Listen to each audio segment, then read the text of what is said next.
राहिल? रामेश चला गया यूनिवर्सिटी। वो घर से चला गया है, मुझे सिर्फ ये पता है।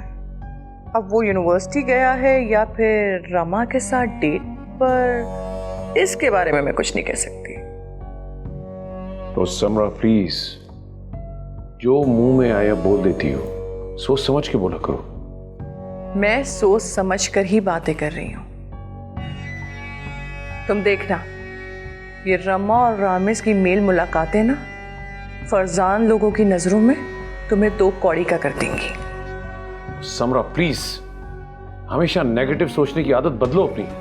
मैंने कौन सी नेगेटिव बात कर दी है? और क्या गलत कहा है मैंने? तुम बिना बस किसी के पीछे ना पड़ जाओ। मैं किसी के पीछे नहीं पड़ी और मुझे जरूरत नहीं है किसी के भी पीछे पड़ने की। हाँ, अलबत्ता तुम्हारा लाडला रामेश और फरजान की लाडली रमा, ये दोनों जरूर एक दूसरे के पीछे पड़े हैं। समरा प्लीज, एक लम्हे के लिए सोचोगे रमा हमारी बेटियों की तरह है और तुम उसे हर वक्त बदनाम करने को क्यों तुली रहती हो? उसे मैं नहीं, तुम्हारा बेटा बदनाम करने पे तुला हुआ है। समरा प्लीज, हद करती हो।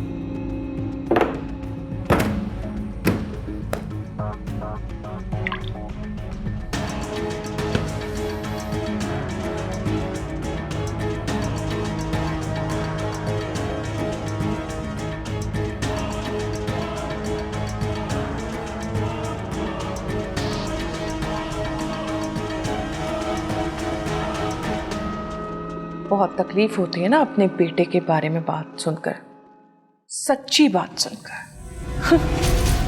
हाँ, तकलीफ क्यों ना हो, सच होता ही इतना कड़वा है, इतनी आसानी से हजम नहीं होता किसी को भी।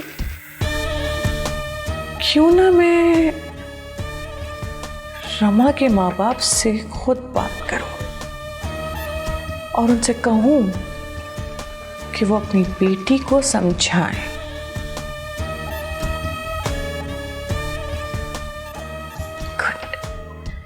ये आइडिया बिल्कुल ठीक है, मैं ही बात करती हूँ उनसे। लेकिन मेरे पास तो नंबर ही नहीं है, मैं उन्हें कॉल कैसे करूंगी? लेकिन इसमें भी कोई बड़ी बात नहीं, नंबर निकालना तो मेरे बाएं हाथ का खेल है।